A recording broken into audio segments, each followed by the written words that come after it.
Bonjour à tous. Enfin, voici notre bénédiction. Vivez un périple inouï et une expérience unique.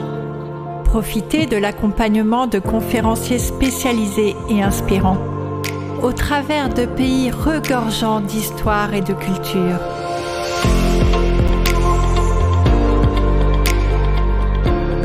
Intermède, le voyage culturel.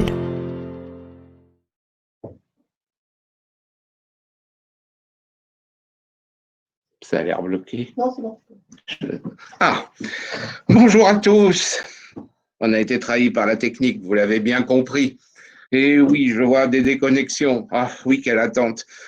Plus de lignes, on est sur ADSL et puis ensuite, enfin bon, toutes sortes de problèmes. En tout cas, merci d'être resté, merci d'être là et merci de votre fidélité. Heureusement, la conférence est gratuite, sinon on aurait été encore plus embêtés, mais on est quand même très, très mortifiés. Mais que voulez-vous? Alors, merci d'ailleurs à tous ceux qui sont fidèles à nos conférences, merci à ceux qui suivent nos voyages, aux amis des amis, à tous ceux qui sont là. Alors, d'abord quelques nouvelles. On va essayer de faire partir au maximum les voyages France, mais comme vous le savez, on manque un peu d'informations. Bien entendu, il faut respecter strictement le cadre fixé par le gouvernement, mais comme il évolue au jour le jour, en tout cas, dès que ça sera possible, on suivra les dispositions sanitaires du plus haut niveau de sécurité. Alors voilà, donc aujourd'hui, Fontenay, alors quelques nouvelles sur la Bourgogne romane, eh bien le festival de Beaune est maintenu, mais évidemment tout est encore hypothétique. Les autres circuits France aussi, fin juin, les cathédrales gothiques, le Roussillon roman avec le festival de Prades, la Roque d'Enterron, la Provence romane, la Chaise-Dieu, l'Auvergne romane, le piano jacobin, très beau Languedoc roman, là, ça sera en septembre, là on peut quand même espérer. En tout cas, si vous êtes intéressé, ce que l'on voulait vous dire, eh bien, n'hésitez pas à vous connecter sur liste d'attente. Ça ne coûte rien, il n'y a rien à verser, pas d'obligation d'achat, mais comme ça, on vous tiendra informé personnellement et dès que ça sera possible de s'inscrire, eh bien, on vous le fera savoir. Et puis, je vous rappelle aussi qu'il y a toujours la possibilité du hors transport. Voilà. Alors, sinon, j'espère pouvoir continuer, que la ligne ADSL tiendra. Donc, et j'aimerais vous parler des églises romanes d'Auvergne vendredi prochain, et puis dimanche après-midi, un après-midi avec Lully. En tout cas, on essaiera de continuer. Et puis même, on a des conférences surprises qui sont, on va dire, en cours d'élaboration, mais justement, ça sera une surprise. Bien, alors partons pour Fontenay, et je ne vois plus les photos, mais j'espère que je vais les trouver. On va faire action et puis on va essayer de. Voilà, c'est un peu bricolé, mais vous aurez compris qu'il y avait des gros problèmes. Voilà, parfait. Bien. Alors, en effet, donc, nous partons pour Fontenay. Fontenay, qui est un site tout à fait exceptionnel. Vous voyez là le classement UNESCO depuis 1981. Et l'abbaye, en effet, appartient à la même famille depuis 2 siècles. C'est considérable. C'est effectivement en 1791 que l'abbaye avait été vendue comme bien national pour faire une papeterie. Et en 1820, la famille Montgolfier achète la papeterie Montgolfier, vous savez, la famille des inventeurs de la montgolfière. Et donc, Élie de Montgolfier va continuer les activités de papeterie tout en entretenant les bâtiments et en les respectant. Et par la suite, eh bien, en 1906, c'est Édouard Hénard et la famille Hénard, qui est d'ailleurs parent au Montgolfier, donc, qui va entreprendre de grands travaux pour finir par ouvrir, après-guerre, l'abbaye à la visite. Donc, je voulais d'abord remercier la famille qui nous a envoyé de magnifiques clichés et évidemment, pour l'instant, vous dire que Fontenay est confiné, malheureusement, mais dès que possible, naturellement, ils réouvriront, mais il y a beaucoup d'incertitudes actuellement. Et il faut quand même qu'ils continuent les travaux d'entretien, les travaux tout court aussi. Et ma foi, vous savez, UNESCO, on pense toujours qu'il y a des aides de l'État aussi, mais finalement, ils sont juste quelques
ça remarche. Oh là là, l'image est confinée. Ah oui, comme les moines d'ailleurs. Effectivement, vous savez, les moines, eh bien, ils étaient dans la clôture, confinés aussi. Bien. Alors donc, j'avais entrepris de vous parler du monastère, donc, qui est un lieu privé. Alors, allons-y, fonçons, parce qu'on ne sait pas du tout comment ça va se passer ensuite. Oui, oui, ça remarche. Alors, Montbard, c'est une abbaye qui est très chère au cœur de Saint-Bernard. Pourquoi? Eh bien, parce que Saint-Bernard était le fils d'Alette de Montbard, qui était donc de la famille des seigneurs de Montbard. Fontenay, c'est à côté de Montbard. Alors, vous voyez ici une représentation tardive de Saint-Bernard, il n'y en a pas de l'époque. Notez bien qu'après tout, Saint-Bernard n'était pas favorable à la représentation. Et donc, il était né en 1090 et il avait fait des études littéraires, religieuses, et il avait perdu sa mère à 17 ans, Alette, justement, Sainte Alette, elle a été canonisée, et il en a été très touché. En 1112, il entre à Cîteaux avec 30 membres de sa famille, des proches, avec une véritable recherche de pauvreté, d'ascèse, de spiritualité.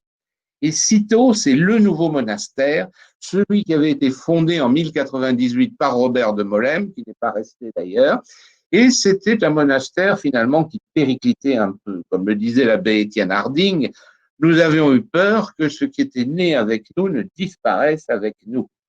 L'arrivée de Saint-Bernard avec une trentaine de compagnons et qui sont tous de la noblesse bourguignonne, ses cousins, des membres de sa famille, des amis, change absolument les choses et l'ordre connaît un véritable essor. Saint-Bernard n'a jamais été abbé de Cîteaux, mais il va être abbé de Clairvaux, qui est une des 4 filles fondées par Cîteaux. Et donc, c'est lui qui, avec un petit groupe de moines, en 1115, fonde l'abbaye de Clairvaux, par ailleurs. 3 autres abbayes, La Ferté, Pontigny et Morimont, constitueront avec Clairvaux les 4 filles de Cîteaux. Alors, bien sûr, c'est le but de retrouver la pureté des origines. Qu'est-ce que c'est cette pureté des origines? La règle de Saint-Benoît, rien que la règle, toute la règle, et en particulier le travail manuel, en particulier donc le respect strict, scrupuleux. Ainsi, il y avait des bénédictins, mais les cisterciens seront plus bénédictins que les bénédictins. Et d'ailleurs, cela se traduira par des querelles absolument extraordinaires entre Saint-Bernard et l'abbé de Cluny, Pierre le Vénérable. Pour donner un petit exemple, d'abord Saint-Bernard dit « Oh oui, on peut voir un abbé avec 60 chevaliers plus, un cortège, un équipage, quel genre de père spirituel, quel genre d'abbé est-ce là ?» Et il vise directement Pierre le Vénérable, qui lui répond dans une lettre du tac au tac: il y a un nouveau genre de pharisiens sur la terre et il se croit meilleur que tous les autres et il se pavane en blanc alors que tous les moines de la terre s'habillent en noir. Donc effectivement, ça prend d'ailleurs une tournure véritablement, on est meilleur que les bénédictins. Et donc on va voir au cours de cette visite, eh bien, ces lieux adaptés pour ce respect de la règle de Saint-Benoît, qui est d'ailleurs augmenté par toute une série de textes, des textes donc le petit exorde, le grand exorde, ce sont des textes, on va dire des statuts complétant la règle de Saint-Benoît, et aussi quelque chose de spécifique aux cisterciens, l'usus conversorum, c'est-à-dire les convers, qui ne sont pas des moines, mais qui ne sont pas non plus des laïcs. C'est un état particulier, on va dire, qui travaille pour l'abbaye. Et on évoquera aussi cela. Alors, voici ici le château de Montbard, et nous allons arriver à l'abbaye. Regardez ce vallon. Le site choisi est tout à fait exceptionnel. C'est-à-dire qu'on est là au creux de ce vallon où coule la rivière de Fontenay. On notera ce choix des cisterciens, toujours près de cours d'eau, de façon à utiliser à la fois l'eau pour alimenter la fontaine du cloître, l'eau pour se laver, l'eau pour le vivier, et l'eau aussi, on le verra avec la forge, pour la force motrice. Et effectivement, on a gardé aussi l'image de cisterciens qui sont de véritables hydrauliciens. Et là, on voit très bien d'ailleurs ce creux, Ce qui fait que le terrain est un peu marécageux, ce qui ne va pas sans poser problème, et encore aujourd'hui d'ailleurs, mais déjà à l'époque, hein, ce creux de vallée. Alors, vous voyez ici les bâtiments.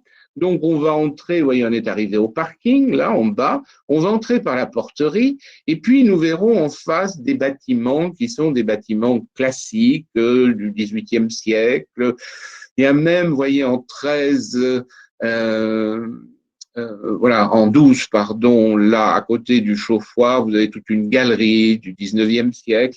Mais je dirais quand même que l'essentiel des bâtiments du XIIe siècle a été préservé. C'est ce qui rend cette abbaye si exceptionnelle. Et puis en même temps, justement, on la voit évoluer jusqu'au XVIIIe siècle, ce qui est intéressant.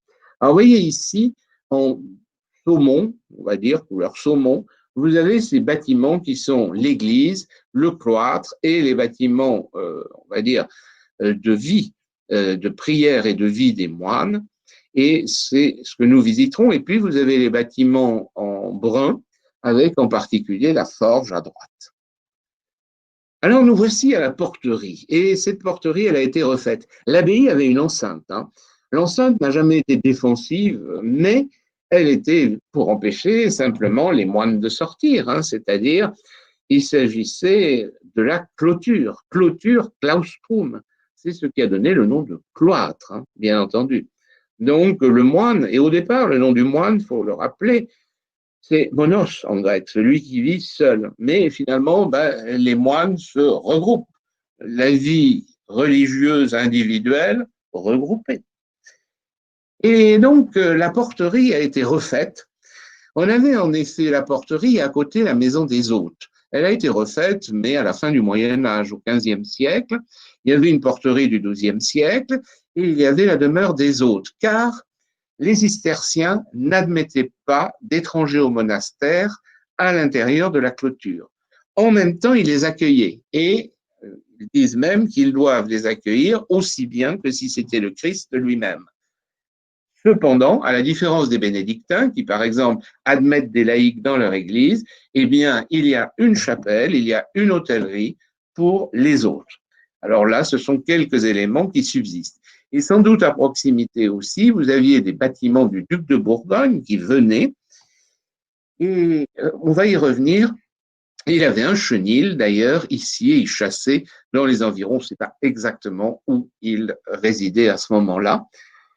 Vous voyez ici donc à gauche le bâtiment des abbés commendataires. En effet, en 1547, l'abbaye était passée en commande. Et cela veut dire que donc c'est le roi qui nommait l'abbé commendataire, ce qui n'a pas été évidemment très favorable pour l'abbaye, comme c'est souvent le cas, c'est-à-dire que l'abbé touchait un tiers des revenus de l'abbaye, ce qui n'était pas une mince affaire pour l'abbaye. Et à ce moment-là, le nombre des moines avait diminué. À la veille de la Révolution, on n'a plus que 10 moines. Et vous voyez que l'abbé s'était fait construire là à gauche une belle demeure. Hein.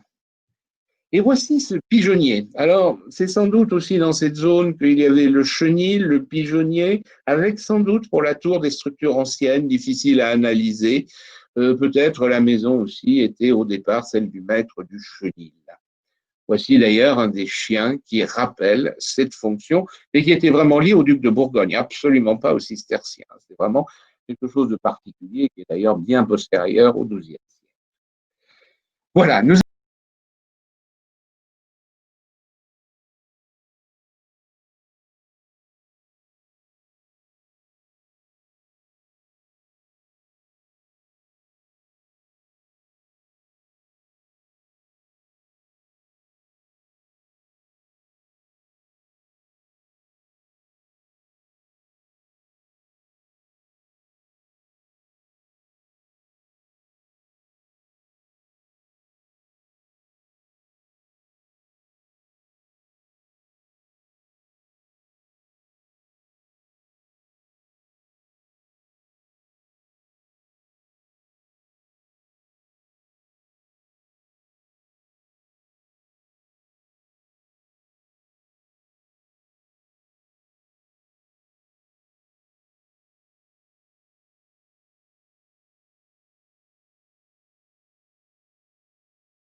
J'ai l'impression que c'est revenu. Oui, c'est revenu, merci. Oh là là là là, quelle visite hachée. Bon, vous me direz, le temps d'aller d'un bâtiment à l'autre, hein, c'est une vraie visite virtuelle, mais quand même, hein, c'est un peu compliqué. Bon, eh bien, nous voilà enfin à l'église, devant la façade, et vous voyez la sobriété de cette façade. L'abbatiale a constitué, on peut dire, un véritable archétype. En effet, il faut revenir à l'histoire de l'abbaye. En 1119, le monastère de Fontenay est fondé. Par qui? Par Geoffroy de la Roche-Vanneau. Geoffroy de la Roche-Vanneau, c'est un cousin de Saint-Bernard qui était prieur à Clairvaux et qui est celui qui a convaincu Saint-Bernard d'édifier une nouvelle abbatiale en pierre sur un site d'ailleurs plus favorable à Clairvaux. Et donc, en 1119, il part pour Fontenay. 1118, c'est le don des terres pour fonder l'abbaye. Donc, on peut retenir 1118 comme date ou 1119, c'est-à-dire que l'abbé et ses moines sont bien implantés. Donc, ce premier monastère, qui était d'ailleurs en bois, comme c'est toujours le cas, et ce qui permet d'ailleurs souvent de déplacer légèrement, d'adapter, et bien sûr des travaux hydrauliques. Alors, Geoffroy de la Roche-Vanneau a probablement, comme on sait qu'il a été celui qui a lancé le chantier à Clairvaux avant de partir pour Fontenay, il a sans doute été l'inspirateur de la construction. En effet, longtemps, on a dit que eh bien, c'était après le départ de Geoffroy que le chantier avait été lancé. Geoffroy, que selon les sources, il y a tout un problème d'interprétation, on disait qu'il était parti en 1126. Aujourd'hui, on pense qu'il est reparti à Clairvaux en 1132. Par la suite, il deviendra évêque de Langres, que Guillaume de Spiriaco lui a succédé de 1132 à 1154, mais sans doute c'est Geoffroy qui avait élaboré, on va dire, le plan, l'élévation mise en œuvre par Guillaume de Spiriaco. Et puis, il y a aussi un riche prélat, Ébrard de Norwich, dont on pense qu'il a participé en espèces sonnantes et trébuchantes à la construction, mais on va le voir. Alors, pourquoi cette simplicité? Mais oui, c'est une simplicité militante. Et je citerai d'ailleurs Saint Bernard, il faut citer Saint Bernard, je le citerai dans une magnifique phrase: l'Église resplendit dans ses murs, mais elle n'a rien pour ses pauvres. Elle revêt d'or ses pierres et abandonne ses fils tout nus. Aux dépens des miséreux, on régale les yeux des riches. Les curieux trouvent de quoi s'amuser, et pas les malheureux pour se sustenter. Magnifique citation, oui, c'est une austérité, une pauvreté que je qualifierais de militante, véritablement. Vous voyez, ce dépouillement de la façade qui est caractéristique, pas de décor. Et il y avait un porche qui a disparu, mais que l'on connaît en utilisant en particulier les relevés des traces. Et vous voyez ici une photo ancienne qui nous montre d'ailleurs tous les travaux qui ont été faits. On voit une cheminée à l'arrière, hein. Photo ancienne, et voici la restitution du porche. Et en entrant, donc, eh bien, on va voir cette simplicité qui se marque aussi sur les bas-côtés. En effet, on a de simples contreforts, de petites ouvertures sur chacun des collatéraux. Et voici ici cette façade de transept, du transept nord, elle est encore plus dépouillée. Il faut bien dire que là, de ce côté-là, était le cimetière. C'est ce qu'on appelait la porte des morts, c'est-à-dire que le moine quittait une dernière fois l'abbatiale pour sa dernière demeure qui se trouvait donc là, sur ce flanc nord de l'abbatiale. Alors nous entrons. Vous voyez ici la lumière, ce chevet plat qui va permettre d'ailleurs de percer au fond de 3 baies. Ces 3 baies qui se répètent sur 2 niveaux sont évidemment un hommage à la Trinité. Ah, me direz-vous, c'est peut-être surinterprété? Non, c'est toujours le chiffre 3. Et l'abbé Suger, d'ailleurs, qui est un contemporain exact de Saint-Bernard, le dit pour sa façade de Saint-Denis, il a mis 3 niveaux, 3 parties en hommage à la Trinité. Toujours cette importance, on va dire, du chiffre 3 de la Trinité, mais aussi de la lumière. Effectivement, le chevet est vers l'est. Pourquoi l'est d'ailleurs? Tiens. Ah oui, pourquoi l'est? Orienté à l'est, quelqu'un a une idée? Vers Jérusalem? Non, bien sûr, car les églises, par exemple en Syrie, sont orientées aussi vers l'est, et Jérusalem n'est pas à l'est, orientées vers le soleil levant. Exactement, je le vois d'ailleurs, magnifique, le lever du soleil. Et pour le moine qui descend pour le premier office par l'escalier des matines, eh bien cette lumière, regardez là, le chevet est baigné de lumière, cette lumière véritablement symbolise la lumière de la résurrection. Car le soleil levant, c'est l'image de la résurrection, comme vous voyez. Et donc là, en particulier, vraiment baigné de lumière. Et le chevet est un chevet plat, ce qui fait que l'effet est très différent. C'est-à-dire ce chevet rectangulaire, l'abside centrale est rectangulaire, et voyez ici sur le côté sud, on a deux petites absides rectangulaires qui flanquent, comme du côté nord, ce grand chevet rectangulaire. Le mur du fond est plat, donc l'effet est vraiment, vraiment différent, on va dire, du chevet en hémicycle, et a fortiori du chevet à chapelle rayonnante. Vous savez, ces grandes abbatiales qui avaient, comme par exemple Conques, comme aussi Saint-Cernin de Toulouse, Saint-Martial de Limoges, eh bien, on avait des déambulatoires à chapelle rayonnante. La simplicité de Saint-Bernard revient à ce type de chevet. Vous savez, si je prends Conques, par exemple, à l'époque de l'abbé Odolric, le parti avait été, on va dire, élaboré au milieu du XIe siècle. Et là, pratiquement, je dirais, dans le deuxième quart du XIIe siècle, eh bien, c'est le retour à cette simplicité, cette austérité. Nous voici dans le sanctuaire. C'est la partie la plus importante. Le dallage que vous voyez là a été restitué avec des carreaux anciens qui ont été retrouvés. Mais ce que l'on peut penser, c'est qu'à l'origine aussi, on avait un dallage en pierre.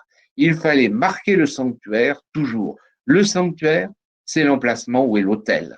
Et donc, on doit le daller et on doit aussi le surélever. Il y a des marches pour surélever. Tout cela est fixe. Vous voyez, au fond, on a un retable. Ce retable est du XIIIe, deuxième moitié du XIIIe siècle, et il provient aussi de Fontenay. Il a été retrouvé lors de travaux, il est un peu abîmé. Et vous voyez ici cette crucifixion. Donc, retable à l'arrière de la table d'autel, rétro-tabula. Et puis, vous avez cette belle Vierge de Fontenay, qui a été rachetée et qui était à l'origine à Fontenay. Elle date aussi de la seconde moitié du XIIIe siècle. C'est une œuvre bourguignonne, mais qui marque, on va dire, l'influence de la sculpture de cette fin du XIIIe siècle. Et d'ailleurs, vous voyez déjà ce côté un peu maniéré qui marque, on va dire, l'art sous Philippe le Bel, ce qu'on appelle le style le courtois, ce style de cour. Voici ici les carreaux, donc des dallages qui sont postérieurs et qui ont été réutilisés. Et puis, il faut s'arrêter sur notre fameux Hébrard de Norwich. Hébrard de Norwich, eh bien, c'est ce prélat qui s'est retiré à Fontenay. Les recherches récentes ont montré que, contrairement à ce que vous trouvez sur la plupart des plaquettes, eh bien, ça n'est pas en 1139 qu'il est arrivé à Fontenay, mais plus tard, probablement même en 1145, et il est mort en 1146. Il a dû quand même faire un joli legs, puisque vous voyez que l'inscription Ikiaket, on lit en haut, c'est facile, vous voyez à droite, Ikiaket, Dominus, Ebrardus, etc., Episcopus, et vous voyez en bas, vous avez Qui edificavit templum istud, qui édifia ce temple, au sens d'église. Bon, c'est vrai qu'on lui donne quand même la paternité. Et c'est en se fondant là-dessus et sur des textes du XVIIIe siècle qu'on avait supposé vraiment que l'Église, eh bien, c'était l'œuvre d'Hébrard. Mais aujourd'hui, on est plus nuancé. Il a participé, ça c'est sûr, mais sans doute un projet plus ancien. En 1147, c'est le pape lui-même, Eugène IV, qui dédicace l'Église, c'est dire l'importance. Alors, vous voyez, cette église, elle est en bleu, là. Eh bien, ce plan parfaitement, on va dire, géométrique qui est fondé sur le carré, sur des principes géométriques, hein, le rythme, on va dire. Ce rythme est tout à fait caractéristique. Et d'ailleurs, il est mentionné, vous voyez ici ce plan d'une église cistercienne selon les carnets de Villard de Honnecourt. Eh bien, il parle justement d'une église, voici une église, vous voyez, des cartes de carrés. Elle est faite en effet de carrés. C'est assez caractéristique. Et effectivement, donc, eh bien, ça va devenir emblématique à tel point qu'à partir du milieu du XIIe siècle, il y a un style cistercien. Il n'y a pas vraiment un plan normé, mais il y a un esprit. Il y a aussi ce que l'on peut appeler justement ce raffinement. J'aime beaucoup l'expression qu'avait employée Léon Pressuire, l'ascèse aristocratique de Saint-Bernard. C'est véritablement ça, le raffinement et les lignes épurées. Et d'ailleurs, lui-même reprenait l'idée de la règle de Saint-Benoît dans sa simplicité. Qu'est-ce que l'oratoire, l'Église? C'est un atelier de prière. Tout à fait étonnant hein, comme expression. Un atelier de prière. Alors, vous voyez ici ces deux chapelles latérales de chaque côté de l'abside rectangulaire. On voit bien l'emmarchement, hein, deux marches pour marquer le sanctuaire. Ça, c'est aussi tout à fait caractéristique. Alors, le plan justement de Cîteaux, comme le plan de Clairvaux, vous voyez, ce sont ces mêmes plans, celui donné par Villard de Honnecourt. On pourrait dire que c'est le plan type cistercien, ça serait sans doute abusif, car voici ici, bon, je sais que ce sont des silhouettes et qu'on ne lit même pas les noms, mais avec les silhouettes, vous vous apercevez que Fontenay, la première, vous voyez l'escalier, Sénanque a une abside semi-circulaire, alors que Sylvanès, par exemple, reprend l'abside rectangulaire, il y a un petit peu une adaptation. Noirlac est très proche. Hein. Noirlac, la belle abbaye d'ailleurs du Péry, hein, on y va régulièrement d'ailleurs, et Noirlac, c'est aussi un très beau chevet rectangulaire. Mais vous voyez que Pontigny, une des filles de Cîteaux, eh bien, à un moment, a renoncé à ce type de chevet pour faire un grand déambulatoire à chapelle rayonnante parce qu'ils avaient besoin d'hôtels, d'espace. Alors, voici cette nef, elle est très originale. Vous voyez que nous avons un berceau, qui est un berceau brisé. À partir des années 1100, en effet, dans l'art roman, le berceau brisé se développe. Il y en a à Cluny, d'ailleurs, aussi au appareil monial. Donc, un berceau avec un profil en arc brisé. Et pour tenir ce berceau, comme vous voyez, eh bien, vous avez les bas-côtés. Et ça, c'est très original. Au lieu d'avoir un berceau continu sur les bas-côtés, ou des voûtes d'arête, eh bien, on a des berceaux transversaux. Ils sont disposés, c'est le même berceau que celui de la nef centrale, mais chaque travée a un berceau qui est disposé perpendiculairement, de sorte qu'ils vont appuyer, épauler. Vous voyez, c'est presque comme finalement un système d'arc-boutant interne pratiquement. C'est très subtil hein, au point de vue de l'équilibre architectural. Et vous voyez que dans la partie supérieure, vous n'avez pas de fenêtre. C'est-à-dire que la nef n'est éclairée que par le fond, vous voyez la batterie de fenêtres à l'ouest qui est là avec la porte et le chevet.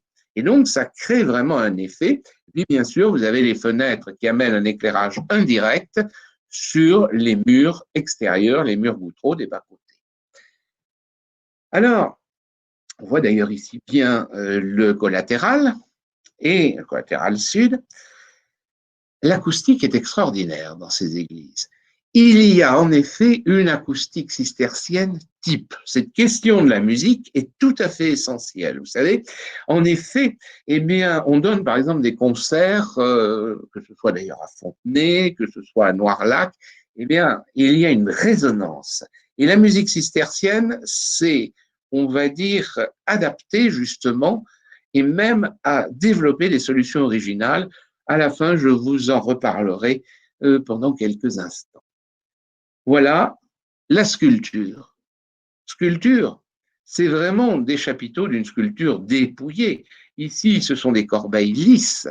Là, vous avez ces feuilles plates à gauche et à droite, feuilles lisses. Et à droite, vous avez le chapiteau dit à gaudron, vous voyez, enfin ce type, qui sont une simplification du chapiteau. Mais laissons-le à l'église, on y passerait bien un moment plus long, mais le temps passe, et puis on ne sait jamais avec la technique. Alors, voyons un petit peu, allons voir le dortoir des moines. Et vous voyez ici cet escalier qui permettait le matin, les yeux encore ensommeillés, eh bien, de venir et de s'installer pour le premier office. Donc, on l'appelle l'escalier des matines. Vous savez d'ailleurs que les moines prenaient place sur les bancs, ensuite les stalles, et là, il y avait un moine qui était chargé de vérifier que personne ne s'endorme. Hein. On comprend bien pourquoi. Mais oui, finalement. Et ce moine, eh bien, quand il en voyait un qui dormait, il s'arrêtait à côté, il donnait un grand coup de coude, il réveillait le moine qui prenait la place. C'est-à-dire qu'à son tour, debout, il allait voir que les autres frères ne dorment point. Ça, c'est vraiment, je dirais, l'aspect très pratique. Et puis, je reviens un petit peu en arrière, mais je voudrais vous montrer le chevet. Et vous voyez qu'au-dessus du chevet, le voici, vous n'avez pas de clocher, bien sûr. Pas de clocher, c'est l'humilité. Mais il y a quand même un tout petit, vous voyez, tout petit dispositif pour tenir une cloche, on peut l'appeler clocher, mais ce n'est pas une construction, c'est un mur qui est, je dirais, juste, vous voyez, l'endroit précis, à l'extrémité du bras sud, au-dessus du dortoir. Et c'est la cloche pour réveiller les moines. Parce que le matin, aux premières lueurs de l'aube, il fallait d'ailleurs veiller, comme le veilleur attend l'aurore, dit le psaume. Et là, eh bien, les moines descendaient et devaient venir, pardon, c'est un peu rapide, mais on va s'arrêter sur la suivante. Les moines, donc, eh bien, devaient commencer aux premières lueurs du soleil les offices, et on avait aussi une messe. Mais les offices ponctuaient la journée, il faut le rappeler, et les moines ont des offices à 12 leçons. Les leçons, vous vous souvenez peut-être de ce que c'est? Ah oui, vous avez les leçons de ténèbres. Leçons de ténèbres. Mais oui, Marc-Antoine Charpentier et Couperin ont écrit des leçons de ténèbres. C'est l'office du vendredi saint. Les leçons, ce sont les offices monastiques ou canoniaux. Les chanoines avaient 9 leçons, 9 psaumes, c'est une version allégée, le chanoine est moins courageux que le moine, et le moine, lui, avait 12 leçons, c'est-à-dire 12 psaumes. Vous voyez, et il fallait donc ponctuer la journée. Donc la journée commençait en descendant cet escalier au son de la cloche, et en commençant par, on va dire, la prière dominée l'Abia Mea Peries, Seigneur, ouvre mes lèvres, et os mea annunciabit laudem tuam, et ma bouche prononcera ta louange. C'est la formule, on va dire, consacrée. Et allons donc voir un petit peu ce dortoir. Eh bien, il a été réduit parce qu'à la fin du Moyen-Âge, au milieu du XVe siècle, il y a eu un incendie. Donc, le mur qui se trouve à gauche, a été, enfin, plutôt, non, à droite, a été remanié. Et donc, on a eu, on va dire, là, la nécessité de refaire une charpente. Elle est très belle, cette charpente, mais elle date de la seconde moitié du XVe siècle. Hein. Alors donc, le dortoir d'origine était plus large, et il faut imaginer les paillasses des moines avec des ouvertures. Vous voyez que les ouvertures ont été repercées, mais qu'on a des traces. On les voit bien ici, vous voyez. Donc, il y a des traces des arcs anciens. Et il faut imaginer les paillasses. Le moine dort à même le sol, en respectant parfaitement la règle de Saint-Benoît. On dort sur le sol, on enlève la ceinture et le couteau qui était uniquement pour les travaux, naturellement. Aucun religieux ne porte d'armes. Et, eh bien, on doit dormir tout habillé, naturellement. D'ailleurs, ensuite, on va se laver à la fontaine du cloître. Elle n'existe plus à Fontenay, mais on sait où elle était, en face du réfectoire. Et là, il faut se laver tout habillé, ce qui n'est pas franchement facile. Mais bon, il paraît, on y arrive. La règle doit dire qu'on doit se laver par en dessous la coule, l'habit monastique. Un lavage à la coule.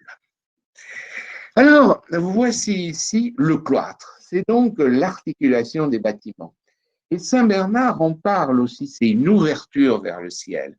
Finalement, eh bien, le monastère est comme une prison qui ouvre et aspire vers le ciel, prison volontaire, véritablement. cette idée du cloître. Et là, vous avez effectivement toute une mystique, le préau du cloître. Et vous voyez d'ailleurs que on a restitué, les propriétaires ont restitué ces 4 allées. Et effectivement, il y a 4 ouvertures. Mais pourquoi 4 allées? Parce que c'est le symbole des 4 fleuves du paradis. Vous savez, 4 fleuves du paradis qui sont parfois représentés dans l'iconographie, en particulier dans l'Antiquité tardive. Eh bien, vous avez le Christ sur un mont avec 4 fleuves qui coulent, ce qu'on peut voir, je sais pas, à Ravenne, à Saint-Apollinaire, Classé, par exemple, les 4 fleuves, on pourrait d'ailleurs citer, mais bon, peu importe. Parmi eux, d'ailleurs, il y a le Tigre et l'Euphrate qui existent aussi sur notre terre. Et cette simplicité, vous la trouvez effectivement là, toujours dans l'absence de sculpture. Vous avez essentiel un banc qui sert pour s'asseoir. À quoi sert le cloître? À méditer. La règle de Saint-Benoît, finalement, il y a 3 parties.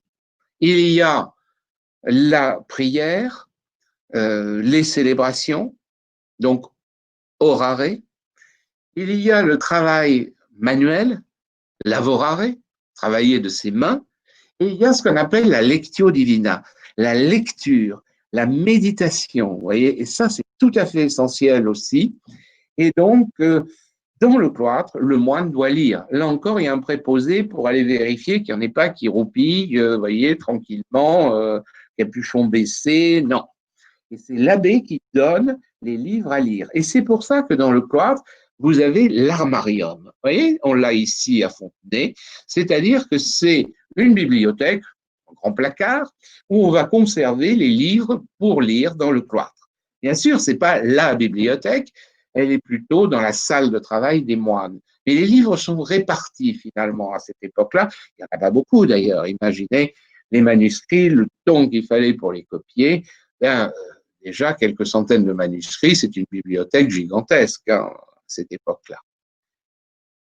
Alors, regardez là cette simplicité du décor. Mais oui, comme ça, le moine lit. Il ne va pas aller regarder sur les chapiteaux. Et je ne résiste pas au plaisir de vous lire le fameux extrait bien connu de l'apologie à Guillaume de Saint-Thierry, de Saint-Bernard, qui on va dire, défoule sur ces cloîtres, magnifiques cloîtres romans. Vous connaissez peut-être Moissac, le plus beau cloître roman.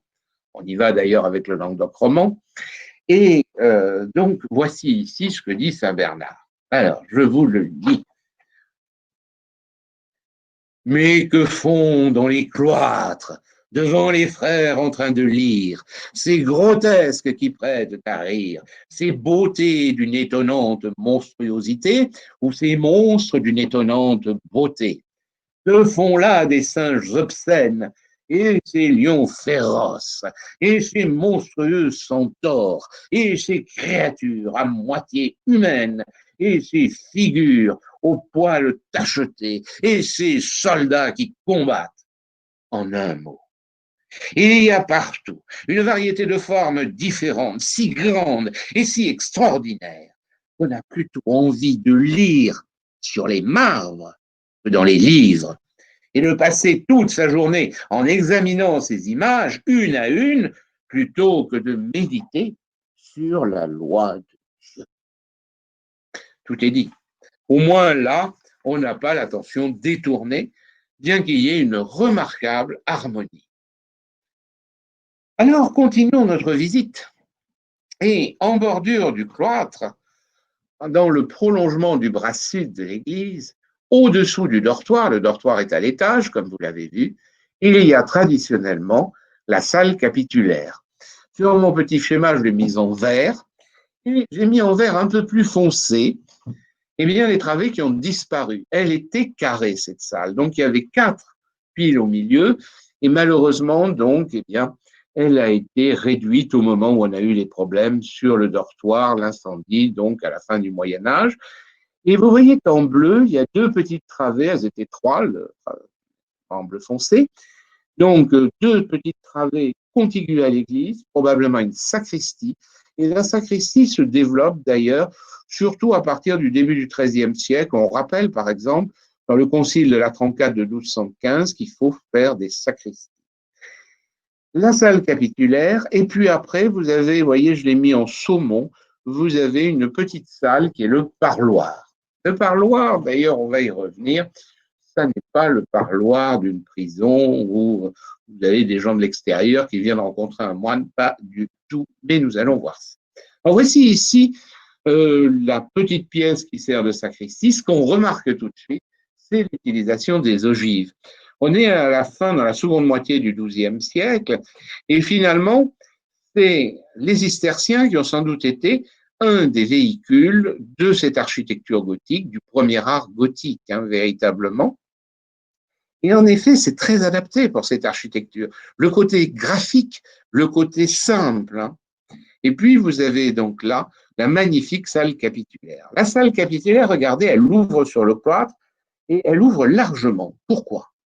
La règle de Saint-Benoît nous dit que ceux qui n'ont pas voix au chapitre, c'est-à-dire qui ne participent pas au chapitre, peuvent entendre les décisions du chapitre et donc ainsi doivent en prendre connaissance. Alors ils sont dans la galerie du cloître, n'entrent pas dans le chapitre, mais par les ouvertures entendent ce qui se passe. Qu'est-ce qui se passe au chapitre? Eh bien, il est présidé par l'abbé, et d'abord on lit un chapitre de la règle de Saint-Benoît. Voilà pourquoi on l'appelle chapitre, naturellement. Et bien sûr, on va aussi, on va dire, méditer ensemble. Surtout aussi, on va avoir la pénitence publique, ce qu'on appelle les cultes. C'est pas très facile, d'ailleurs, on imagine, devant les autres moines, de raconter les tentations les plus intimes.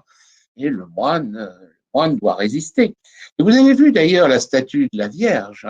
Eh bien, la statue de la Vierge, Saint Bernard avait une dévotion particulière à la Vierge. D'ailleurs, bon, il était assez misogyne, mais il y avait deux exceptions, la Vierge Marie et sa mère. Et les cisterciens, eh bien, avaient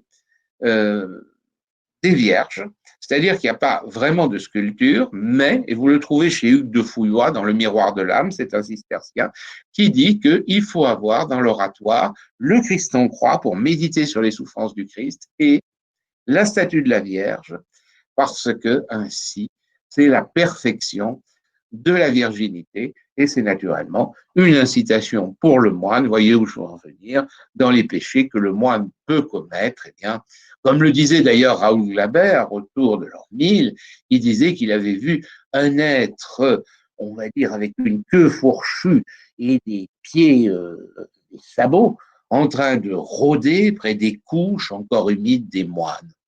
Et oui, il faut donc se garder de la tentation. Et même si on a péché en pensée, eh bien, il faut battre sa culpe. Et justement, eh bien, l'abbé, regardez ici une autre vue, donc, alors du coup, elle a changé de forme, cette salle capitulaire. C'est une autre vue, mais comme vous voyez à gauche, le mur a réduit, donc normalement, on avait 4 piles. Il y a 2 piles ici qu'on voit. Il y en avait 2 autres et le mur était une travée plus loin, mais elle a été réduite. Donc. Et ici, vous avez le parloir, justement. Parce que quand il y a un problème, à quoi sert un parloir? Comme je vous ai dit, c'est pas pour quelqu'un de l'extérieur. Le parloir, ça sert pour l'abbé, pour prendre à part un moine et lui dire non, mais là, ça va pas, ou parce que le moine ne peut pas parler librement. Comme à l'armée, permission de parler librement. Non. C'est-à-dire qu'au chapitre en particulier, le silence doit être observé. Et d'ailleurs, il y a un texte cistercien qui s'appelle le dialogue entre les deux moines, un cistercien Hidung, et qui fait dire aux cisterciens, oui, chez vous, le chapitre, il parle de Cluny, là, et des Clunisiens, c'est le dialogue entre le cistercien et le clunisien, et le chapitre, c'est une vraie foire, et il dit, on se croirait dans une taverne ou un tripot. Et il emploie, et chacun parle avec son voisin ou chacun avec sa voisine comme dans un tripot. Alors que chez nous, le silence. Et ce silence, d'ailleurs, les cisterciens, finalement, ils sont très attachés.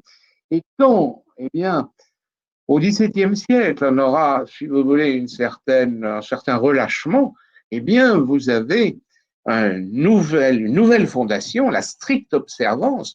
Vous connaissez l'abbé de Rancé. L'abbé de Rancé va fonder le monastère des cisterciens réformés. Et là, on ne prononcera plus une seule parole. Vous l'aurez compris, c'est le monastère de... Hein? Quelqu'un a une idée? Oublié peut-être. C'est passé à la trappe. Oui, c'est les trappistes qui ne parlent pas. Et donc, effectivement, le silence, bravo, j'envoie à la trappe.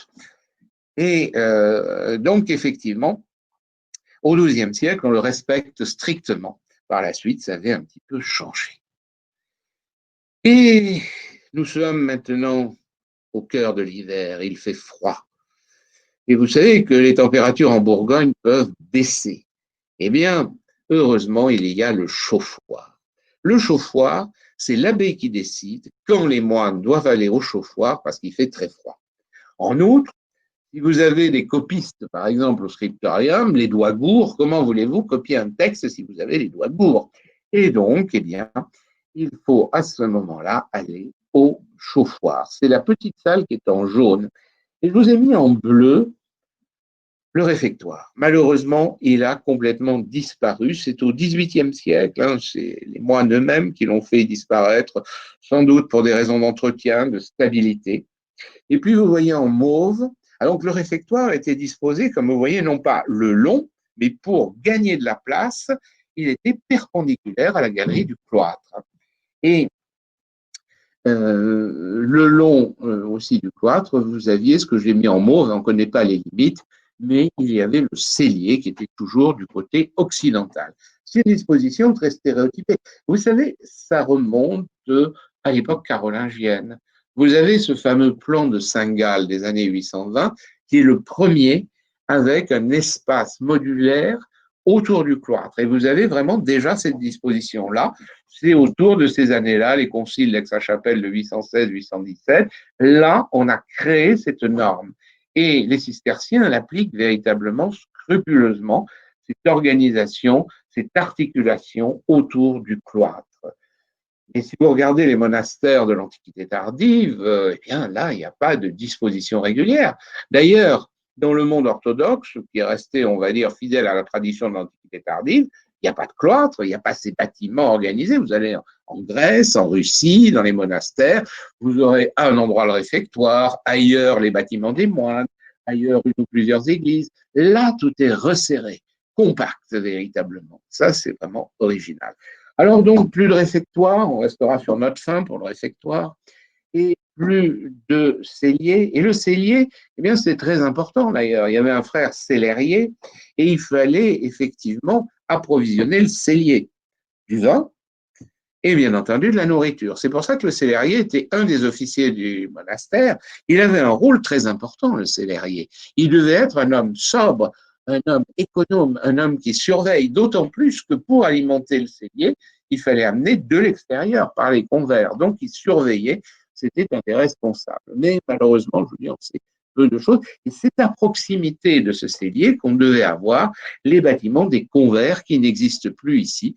J'en redirai quelques mots. Alors, voilà donc le chauffoir, les deux grandes cheminées du chauffoir, très très beau. Et puis nous allons passer à cette salle qui est dans le prolongement de la salle capitulaire. Tout est de grande dimension à Fontenay, et on pense qu'il y avait au moins une centaine, entre 100 et 200 moines dans la grande époque. Et donc la salle de travail des moines, ce qu'on appelle scriptorium, mais c'est un peu réducteur. Essentiellement, c'est vrai, les moines copiaient des manuscrits dans cette salle, mais pas seulement, c'est-à-dire que c'est vraiment cette salle commune, cette salle de travail. Donc, vous voyez, c'est ce qui est en rosé, là. Donc, c'est une grande salle et elle est aussi voûtée d'ogives. Donc, l'utilisation des ogives partout, jusqu'à la forge au début du XIIIe siècle, donc fin XIIe, début XIIIe siècle, on utilise ces voûtes d'ogives. Voilà la salle. On notera que les ogives sont plus simples, les piles plus massives que la salle capitulaire. Et sur les murs, eh bien, les ogives s'accrochent sur des culots. Donc, il y a une volonté certainement de différencier les espaces. Et en même temps, donc là, une certaine austérité aussi. Bien entendu, il n'y a pas de peinture nulle part. Une petite parenthèse quand même, l'église était enduite. On le sait pour les églises cisterciennes, la beauté de la pierre, cette pierre qu'on voit partout aujourd'hui, eh bien, il semblerait qu'à l'époque, on mettait des enduits blancs et on peignait des fausses pierres avec des faux joints. Pour l'église, vous me direz, c'est un petit paradoxe quand même, hein, d'avoir de magnifiques appareils et d'enduire sur les vraies pierres, enduire et peindre des joints rouges avec de fausses pierres. Oui, mais c'est l'habitude. La pierre n'était pas faite pour être vue à l'intérieur. Et donc, il faut bien se dire que les enduits, systématiquement, ça ne veut pas dire les décors. Alors, nous allons maintenant donc passer à la forge. Vous voyez au fond, marqué 14, là, c'est tout à fait en haut, en violet, je ne sais pas, les chiffres sont en petit, c'est l'infirmerie. Probablement, dans cette zone-là, il y avait déjà l'infirmerie au XIIe siècle, mais elle a été refaite ultérieurement. Voici ici d'ailleurs ce joli bâtiment. Et enfin, arrivons à la forge. Et cette forge, c'est assez exceptionnel d'avoir un bâtiment à usage artisanal de cette importance dans un monastère. En effet, bon, la plupart des monastères cisterciens, eh bien, n'en comportent pas. Vous avez des granges à l'extérieur. Et les granges, eh bien, sont gérées par des convers, au moins 2 convers, qui doivent d'ailleurs être dans des granges à maximum une journée de marche de l'abbaye. C'est normal. Ils doivent venir à la messe le dimanche, c'est bien le moins quand même, quand on a une vie religieuse. Donc, vous voyez que s'ils ont une journée de marche pour aller, une journée le dimanche à l'abbaye et une journée pour s'en revenir, il faut bien qu'ils aient un peu de temps pour travailler sur place. C'est bien qu'il y a quelques paradoxes quand une abbaye comme Chiaravalle, par exemple, près de Rome, a une grange en Sicile, Borimont, a une grange à la Cotinière, dans l'île d'Oléron, pas très facile à faire en une journée de marche, ça. Mais bon, rapidement, hein, les règles s'assouplissent, on va dire. Mais en tous les cas, donc, souvent, quand vous avez les bâtiments des convers, aujourd'hui, vous avez d'ailleurs au Toronnet, par exemple, d'assez beaux bâtiments des convers, à proximité du cellier. Bon, il y a la rivière qui passe en bas, mais on n'a pas du tout de bâtiment de l'ampleur de la forge de Fontenay. Ça, c'est unique. Il faut bien dire qu'on est aussi dans une zone où vous avez des mines de fer. Donc, c'est ce qui explique. Alors, vous voyez ici les moines en train de travailler, une lettrine assez harmonieuse, et voici la forge. Donc, cette forge, évidemment, c'est un bâtiment utilitaire, il est donc encore plus sobre, naturellement.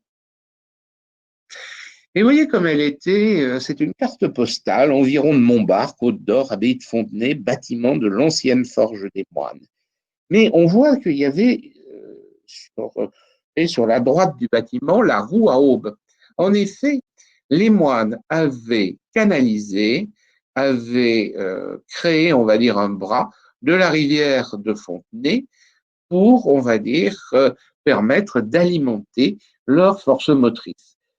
Les moines ont fait parfois des travaux extraordinaires. Vous savez, par exemple, à Aubazie, dans les Limousin, eh bien, les moines ont carrément détourné le Coiroux, ont creusé à travers la montagne pour amener l'eau. La force motrice de l'eau, c'est tout à fait essentiel. Et d'ailleurs, aujourd'hui, vous voyez qu'il y a un beau bassin, mais il faut imaginer qu'on avait aussi un vivier qui n'était d'ailleurs pas forcément là. Mais en tous les cas, ce qui est sûr, c'est que le long de la forge, la rivière canalisée coulait et permettait de mouvoir la roue à aube. Vous voyez ici la simplicité intérieure du bâtiment. Les ogives ne sont pas décorées, c'est de simples sections à angles abattus, une harmonie d'ensemble cependant, et elles retombent sur des culots qui s'accrochent dans les murs.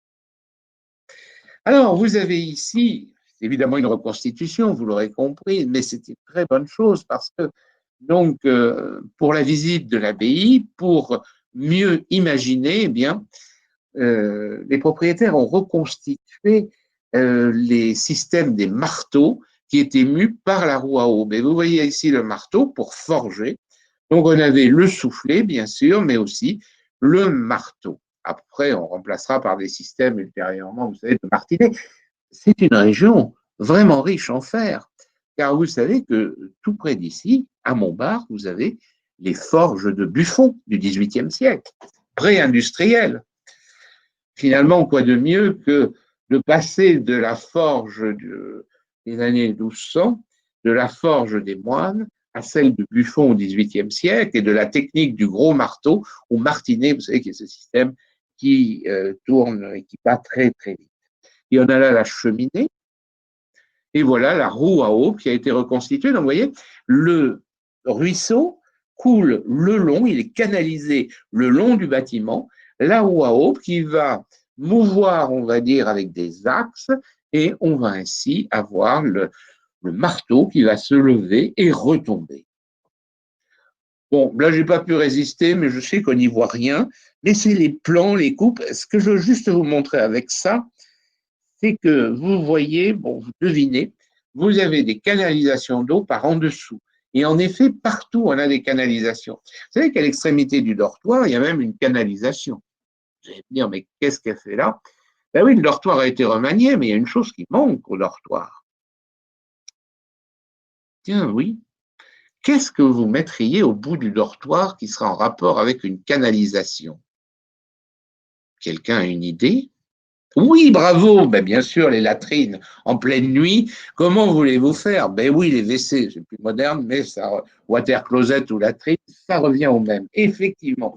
Et donc, c'est nécessaire d'avoir ces canalisations, la fontaine du cloître pour évacuer l'eau, vous voyez. Il faut avoir vraiment des systèmes, on va dire, d'où, je dirais, une science d'hydraulicien tout à fait remarquable. Bien sûr, les cisterciens avaient hérité des travaux de Vitruve il y a 2 livres qui étaient consacrés à l'eau, à l'adduction d'eau, des travaux antiques de Frontin, qui avait été préfet de la ville de Rome et qui avait écrit aussi sur l'eau. Donc oui, il y avait une expérience romaine, bien entendu. Il suffit d'aller à l'aqueduc du Pont-du-Gard. Le Pont-du-Gard, c'est un aqueduc. Bon, c'est une science, évidemment, d'hydraulicien hors pair. N'empêche que les cisterciens l'utilisent au mieux, cette force hydraulique. Et vous voyez ici, les filons donc du minerai de fer, ben, il paraît qu'il ne reste plus rien, que les moines ont tout utilisé, et après Buffon dans la région. Voilà donc quelques éléments, vous voyez ici, et on prend un petit peu de distance pour regarder ces beaux jardins, et donc cette harmonie d'ensemble, harmonie qui d'ailleurs se marque partout dans cette simplicité. J'aurais pu vous dire aussi que l'église, par exemple, n'avait pas non plus de vitraux colorés. On avait des vitraux en grisaille. Il en existe d'ailleurs. Il y a une grisaille cistercienne d'Aubazine, et puis on en a aussi en Allemagne. Donc, ces notions de rythme, d'harmonie, de simplicité qui sont véritablement caractéristiques. Vous voyez ici les jardins qui, au chevet, ont été reconstitués. Il y avait évidemment des jardins pour les moines, et les fameux simples. Il y a toujours, puisqu'il y a une infirmerie, il y a un frère infirmier. Et donc, bien entendu, il y a une connaissance. D'ailleurs, vous connaissez sûrement Hildegarde von Bingen. On en avait parlé parce qu'elle avait écrit des œuvres musicales, un sponsus, mais elle a fait aussi un herbier. Et c'était une abbesse mystique d'une de ces abbayes rhénanes au XIIe siècle. Vous voyez, donc cette science, évidemment, du remède par les simples ou par les composés, selon qu'il y a simplement un élément ou plusieurs éléments. On pourrait parler d'ailleurs de médecine médiévale, mais ce n'est pas trop le propos. Peut-être d'ailleurs une autre fois, puisqu'on parle tellement de médecine ces temps-ci, vous savez, emporté, on va dire, par cela, on pourrait parler comment soigner la théorie des 4 humeurs. Mais vous savez, les moines avaient aussi quelque chose de très particulier qui est dans la règle de Saint-Benoît. 4 fois l'an, il fallait pratiquer la saignée. Et on saignait jusqu'à évanouissement. Ça devait effectivement mettre en forme. Enfin bon. Et après, par contre, le moine avait droit de manger et de bien manger pour se reconstituer. On supposait que ça permettait de vider, d'évacuer. Hein. Donc, oui, toujours une possibilité, mais je crois quand même que la médecine a évolué. Je n'ai pas entendu dans les nombreuses solutions proposées, les thérapeutiques originales qu'on entend ces temps-ci. Eh bien, je n'ai pas entendu parler de saignée, donc c'est rassurant, on s'en passera. Mais pour les moines, finalement, c'était un moyen de garder la santé. Alors, je vais vous laisser là, j'ai été un petit peu long, mais je suis désolé pour ce début qui était vraiment infernal. Franchement, J'ai eu beau prier Saint-Bernard, heureusement c'est revenu, donc vous voyez, ça a quand même été efficace. Et je vous propose de vous laisser avec quelque chose d'intéressant, si vous avez encore 2 minutes. 2 minutes pour écouter de la musique cistercienne. Alors bon, techniquement, ça va peut-être pas marcher, mais on va essayer quand même, parce que cette musique résonnait. Vous savez que les cisterciens, point de vue musical, c'est sans doute le seul cas d'une musique totalement inventée. En effet, eh bien, les cisterciens et l'abbé Étienne Harding, contemporain de Saint-Bernard, l'abbé de Cîteaux, avait dit, bon, il faut trouver une musique adaptée, simplifiée, car la musique était beaucoup trop simple, la musique des, euh, beaucoup trop, pardon, au contraire, beaucoup trop ornée, la musique des Clunisiens. Et donc, là aussi, dans la musique, marquer quelque chose de simplifié. Comment faire? Eh bien, l'abbé Étienne Harding avait envoyé des chantres, les spécialistes, on va dire, les spécialistes à Metz. Ah oui, tiens, j'ai la question du fer. Le fer, pourquoi faire? Oh, elle est bonne celle-là, je ne l'avais pas vue. Eh bien oui, mais le fer sert beaucoup au Moyen-Âge. Vous savez qu'à partir du XIIIe siècle, on l'utilise même comme armature dans l'architecture. Alors, donc, je reviens à la musique. Si vous me permettez encore 2 minutes sur la musique, c'est extraordinaire. Revenant de Metz, ils ont dit non, la tradition messine est corrompue. Pourquoi ils étaient à la Messe? Parce que le chant messin, c'est ce qu'on appelle couramment le chant grégorien, qui n'a rien à voir avec Grégoire le Grand, mais c'est le chant carolingien, le chant messin, c'est celui qu'aujourd'hui on appelle le grégorien. Et bien, faute de trouver, on va dire, une solution, donc Étienne Harding avait dit, bon, on va essayer, et à la mort d'Étienne Harding, les plus zélés des cisterciens avec Saint-Bernard décident de fonder un système musical. Et c'est Guy II, D', Guy II, qui va inventer un système heptatonique qui va jouer sur la résonance et simplifier absolument. Donc on a là une musique simplifiée qui résonne avec les voûtes, et on sait même que dans l'église, on suspendait des céramiques pour mieux faire résonner, et en particulier pour faire des effets de polyphonie, parce que les notes se prolongeaient, si vous voulez, se prolongeaient les unes les autres, donc créant des effets acoustiques. Voilà, donc pour terminer, je vais vous mettre quelques minutes de musique, et puis en vous laissant et en vous remerciant de votre attention. Alors, j'espère arriver à charger ce que je souhaite. Ça va peut-être marcher.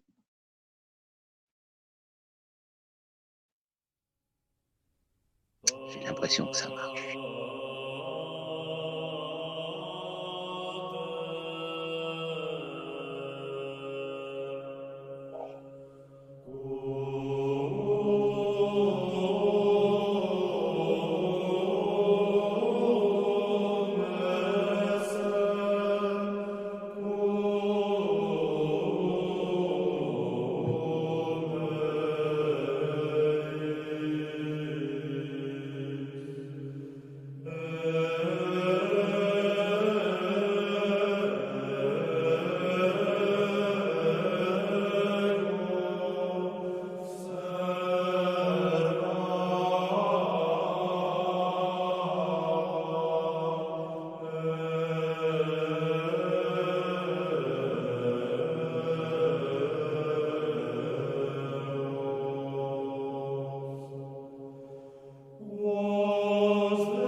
Certains me demandent, je ne sais pas si on m'entend encore, et c'est l'ensemble Organum, hein, chant cistercien, ensemble Organum. Marcel Pérez, qui est vraiment un des spécialistes qui a redécouvert cette extraordinaire musique.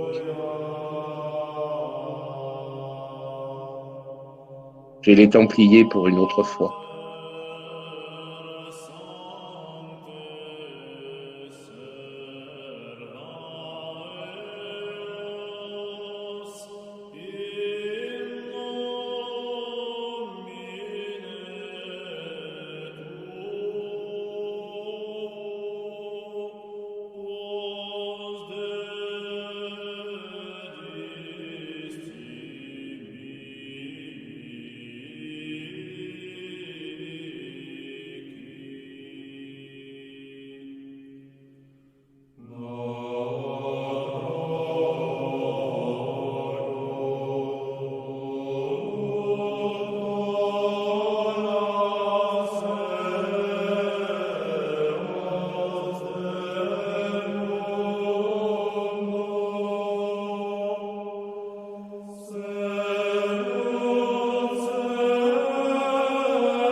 Voilà, il me reste donc à vous saluer et puis vous donner rendez-vous bientôt, si vous voulez, avec les églises romanes d'Auvergne et puis le lit justement de la musique le dernier dimanche avant le déconfinement. Ça sera le moment idéal. Au revoir à tous et merci.